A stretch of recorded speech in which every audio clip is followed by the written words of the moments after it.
কলার গাছটা ইনক্লুড করতে পারি প্রতি খাবারে, কেঁচোর স্বাস্থ্যটা অলওয়েজ ভালো থাকবে, সবসময় ভালো থাকবে। এবং ভাই যেটা বলছে চিটাগুড়, এটা করলে কি হবে যে আরো একটু গ্রোথ আসবে এবং হচ্ছে রুচিটা আরো বাড়বে, খাবার আরো উপযোগী হবে। কেঁচো ছাড়া, তাহলে আমরা এখন কেঁচো ছাড়বো।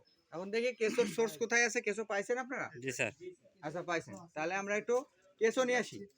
দুই একজন যান ওখান থেকে কিছু কেঁচো বের করে আনেন। এখানে যদি কেঁচো থাকে আমরা বের করি, ঠিক আছে?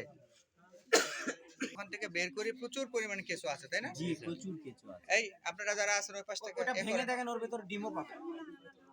কেঁচো বাইর করেন, না, আস্ত করে কেঁচো বাইর করেন। স্যার দিয়ে দিলাম, মেয়েরা এদিকে স্যার। আসেন, মেয়েরা এদিকে আসেন, কেঁচো স্যার বাইর দিয়ে দিলাম। বের করে। আমি হাতে না নাকি কেঁচো, ঠিক আছে? আমরা তো দেখতে চাই যে হ্যাঁ আপনি কেঁচোই দিচ্ছেন না সাপ ব্যাং দিচ্ছেন ভাই। হুম, আগে হাঁসের বাচ্চা খুব খাওয়াতাম স্যার, ছোটবেলায় থাকতে। 1500 টাকা তাহলে